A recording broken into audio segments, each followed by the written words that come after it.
The emergency alarm screamed through the Galactic Council's main station. Red lights flashed in every corridor as scientists ran between computer screens showing numbers that should not exist. The energy readings coming from a small yellow star system were impossible. No planet could survive such power levels. Chief Scientist Velmora had worked for 300 years studying dangerous cosmic events. She had seen stars explode and black holes tear apart entire solar systems. But these readings made no sense. The third planet orbiting the yellow star was producing energy signatures that should have turned it into space dust long ago.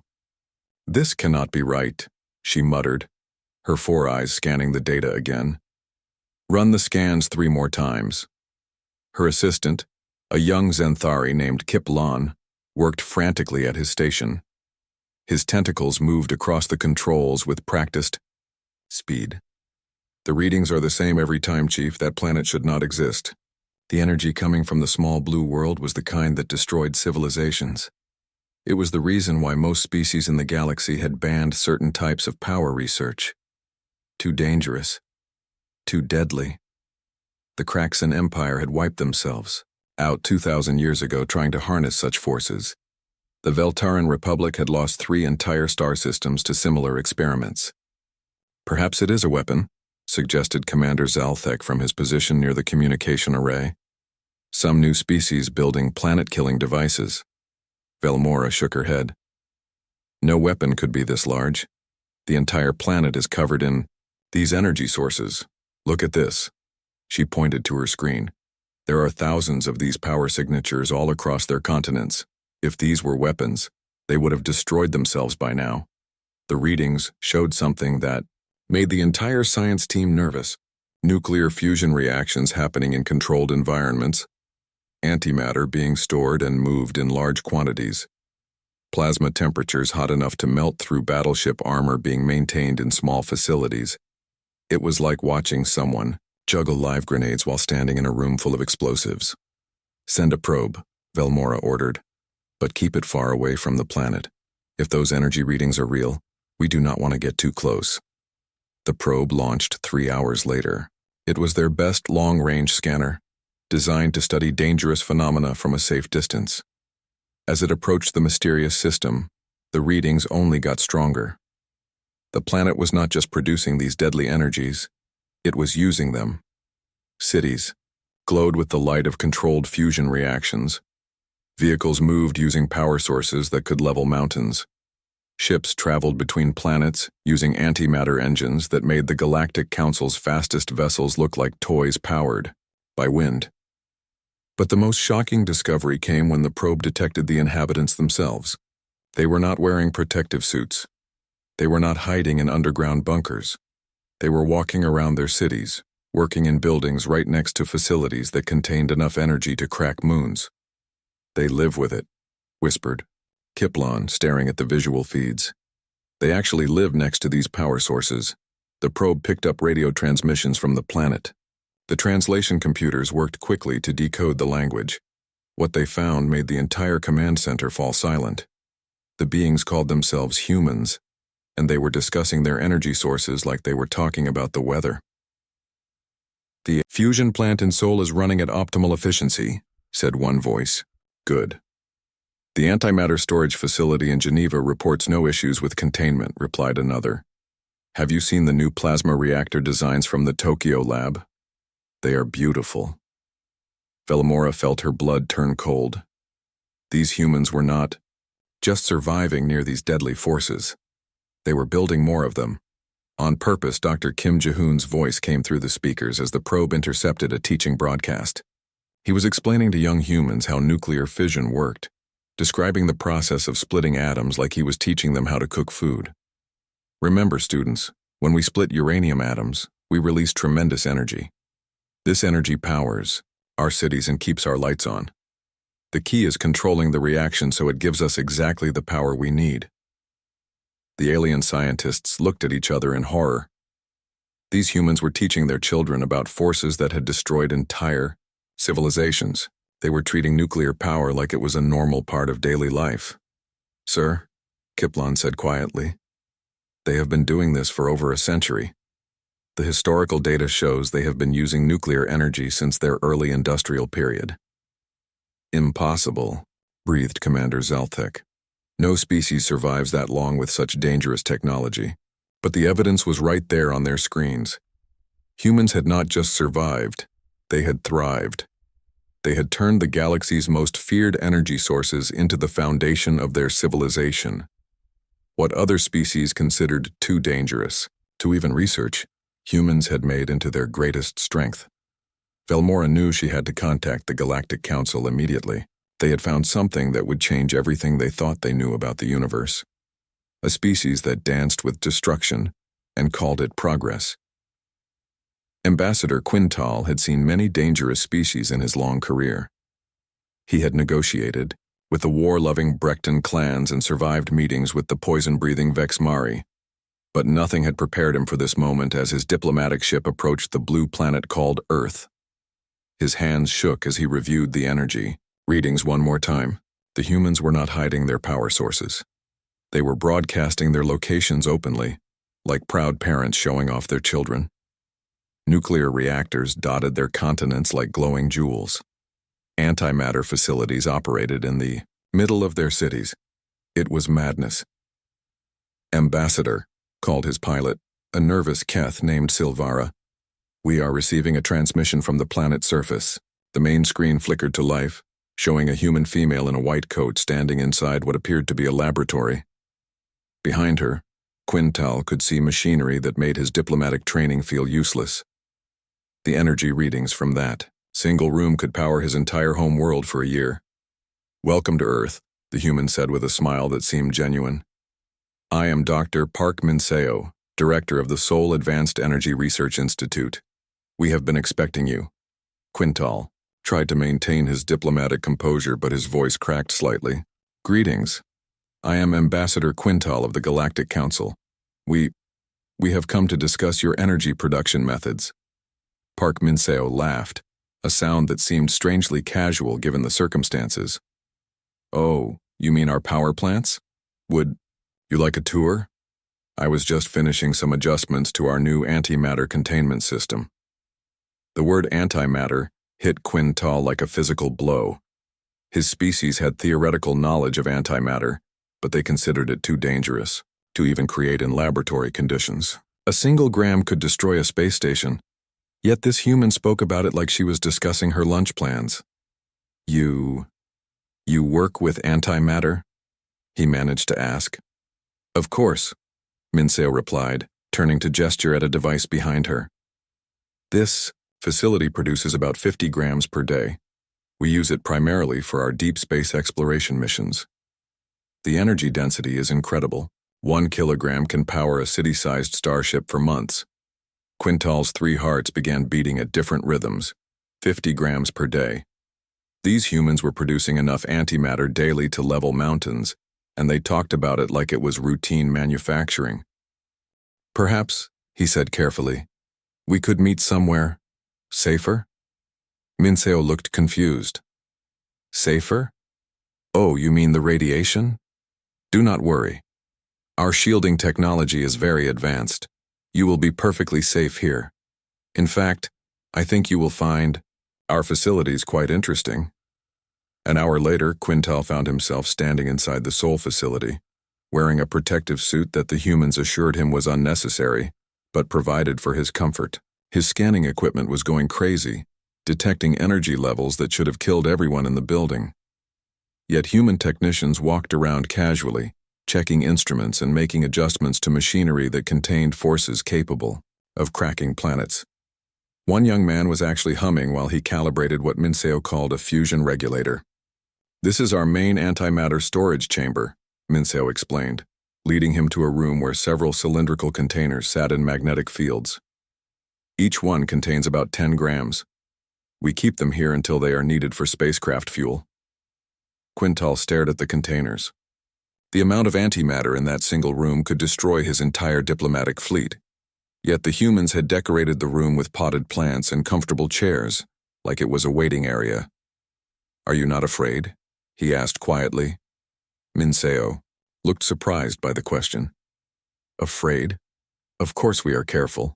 Antimatter is dangerous if mishandled, but so is electricity, and we use that everywhere.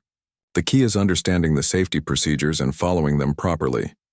She led him to another section where a massive device hummed with contained energy. This is our experimental fusion reactor. We are trying to achieve sustained fusion at lower temperatures. If successful, it will make power generation much more efficient. The device was producing temperatures hotter than the surface of most stars, yet human students were taking notes nearby as part of what Minseo called a graduate physics class. They were learning about stellar-level forces as part of their education. How long has your species been using these technologies? Quintal asked. Nuclear fission for about 150 years. Minseo replied thoughtfully. Controlled fusion for about 80 years. Antimatter production for about 30 years. We started small, of course. The first nuclear reactor was much simpler than what you see here. Quintal realized that humans had been living with galaxy-ending technologies for longer than many species had achieved spaceflight. Not only had they survived, but they had made these forces the foundation of their civilization. As the tour continued, he watched human workers interact with their deadly equipment like farmers tending crops. They showed respect for the forces. They controlled, but no fear. To them, these were not weapons of mass destruction. They were tools that made their lives better. Your species, he said finally, treats these energies very differently than others would. Minseo nodded. Energy is just energy, Ambassador. It can destroy or create depending on how you use it. We choose to use it to build a better future. Dr. Lee Salmon walked through the corridors of the Galactic Council station with a spring in her step. As Earth's first cultural exchange coordinator, she was excited to help alien species understand human civilization. Behind her, a group of nervous alien diplomats followed at what they considered a safe distance. The delegation included representatives from 12 different species, all trying to understand how humans had survived so long with such dangerous technology. Cultural analyst Thalvin of the Serene Collective kept checking his radiation detector every few seconds, even though they were nowhere near any human equipment. Please do not worry, Soman said cheerfully, turning to address the group. Today, we will just be watching some educational materials from Earth. Nothing dangerous at all. She led them into a conference room where a large screen displayed images from human schools around the world. The first video showed children in a classroom, about 10 years old, learning basic science. Today we will learn about atoms, said the human teacher on screen. Everything around us is made of tiny particles called atoms. When we split certain atoms, we can create energy to power our cities. Xenobiologist Keithara from the Harmony Worlds made a choking sound. They teach this to their young? Of course, Soman replied. Basic atomic theory is part of elementary education. Children need to understand how their world works. The next video showed teenagers in what humans called a high school physics lab. The students were building small models of nuclear reactors complete with control rods and cooling systems. Their teacher explained how nuclear fission worked while the students took careful notes. Fascinating, whispered Dr. Velnock of the Crystal Empire. At that age, our children are still learning to count properly. Oh, this is nothing, Soman said with pride. Wait until you see our university programs. The screen switched to show young adults working in a laboratory at Seoul National University. They were handling materials that made the alien delegation's security officers reach for their weapons. Uranium samples sat in lead containers while students measured radioactivity levels with handheld devices. The professor is teaching them safe handling procedures, Soman explained as the aliens watched in horror. These students will become the next generation of nuclear engineers. Ambassador Quintal, who was attending his second meeting about humans, leaned forward.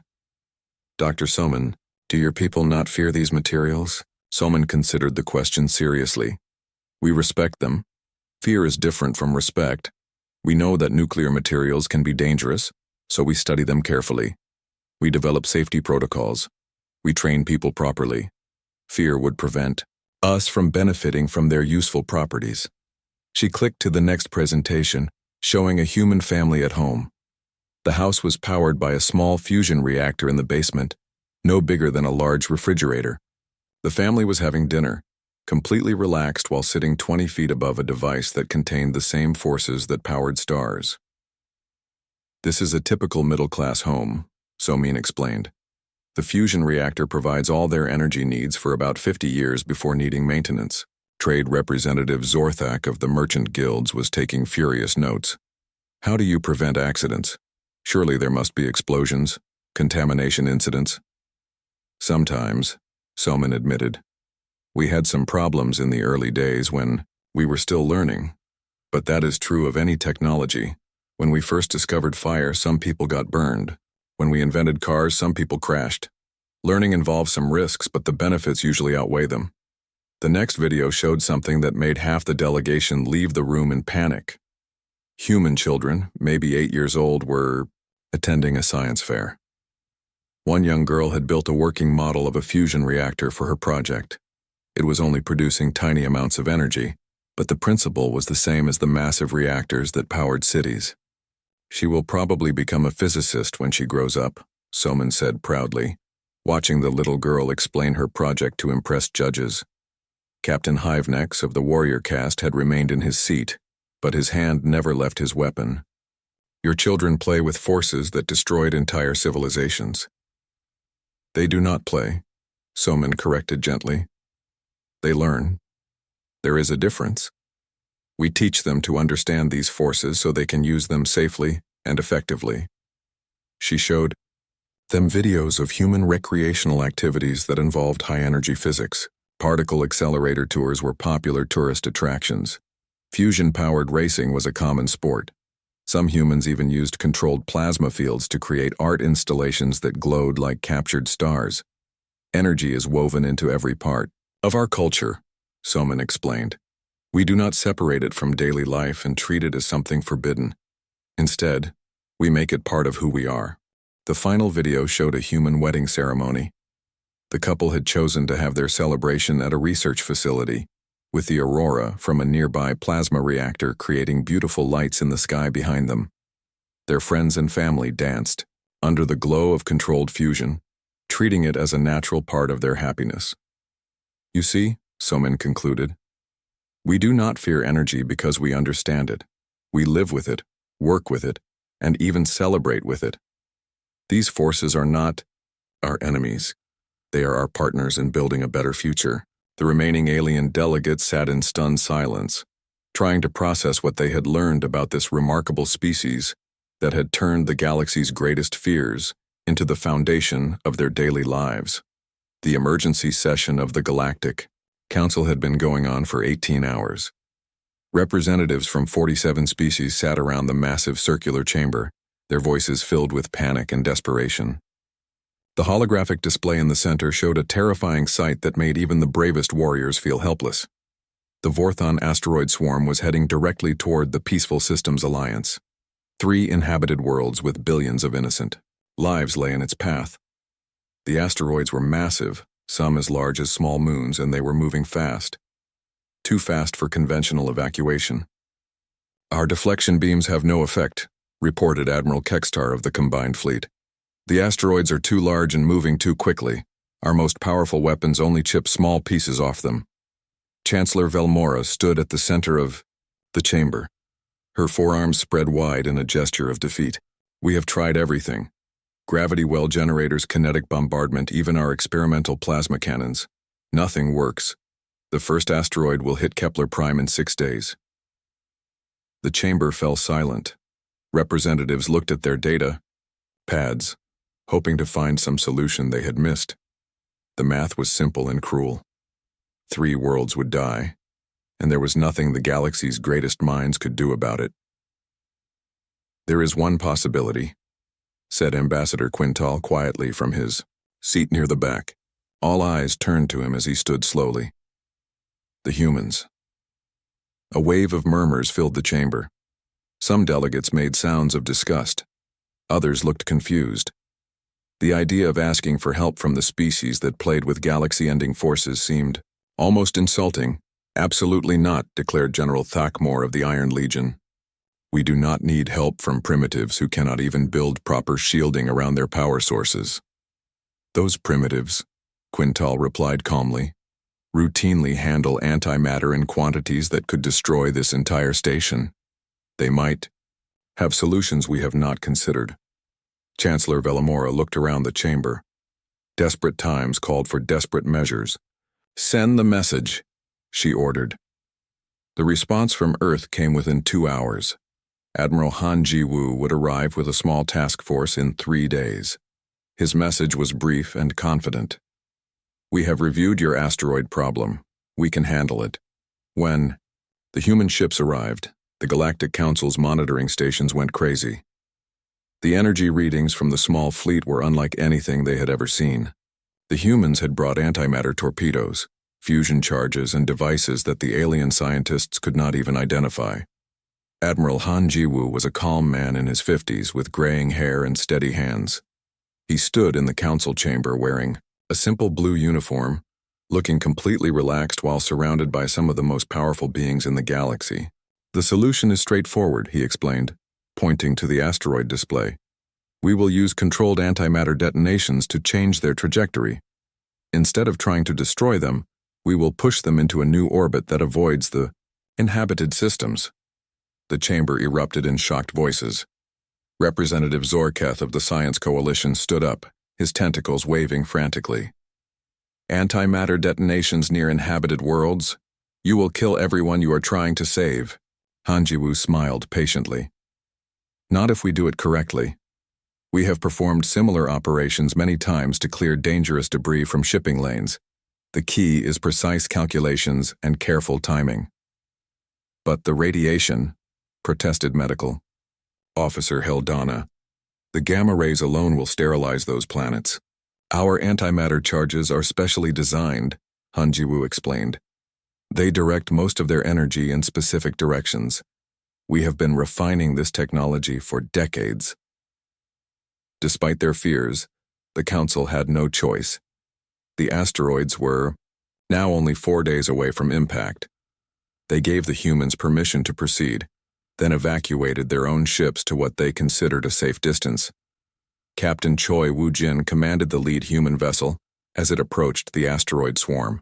His crew worked with the casual efficiency that had become characteristic of human operations. Engineer Park Sun-ho was actually telling jokes while he armed antimatter torpedoes that could crack continents. "Torpedo 1 is ready," he reported, cheerfully. "This baby is carrying about 2 grams of antimatter. Should give us a nice push without too much fuss." "Remember," called out Navigation Officer Kim Yuna from her station, "we need to hit the leading edge at exactly the right angle. Too shallow and we will not change their course enough. Too steep and we might break them apart." The alien observers watched in terrified fascination as the human ships moved between the massive asteroids like dancers performing a deadly ballet. They fired their antimatter charges with precision that seemed impossible, each explosion carefully calculated to nudge the giant rocks into new trajectories. "Detonation in 3, 2, 1, announced Woo-jin calmly. "Beautiful shot, Sun-ho. The lead asteroid is already changing course." The operation took 6 hours. One by one, the massive asteroids were gently pushed into safe orbits that would take them far from the inhabited worlds.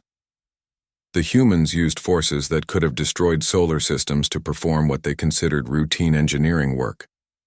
When it was over, Admiral Han Ji-woo transmitted a simple message to the Galactic Council.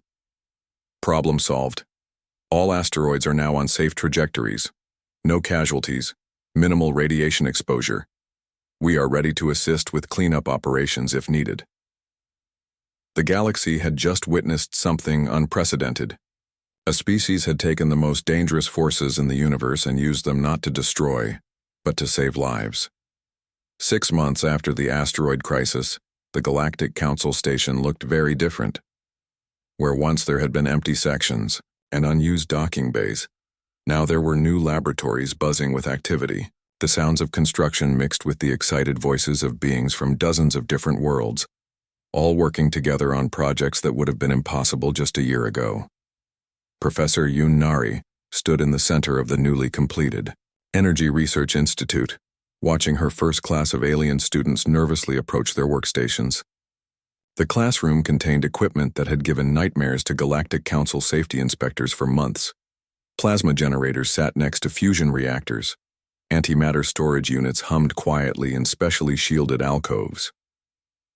"Welcome to basic energy manipulation," she said with a warm smile. "Today we will learn how to safely handle controlled fusion reactions." Her students included young representatives from 23 different species.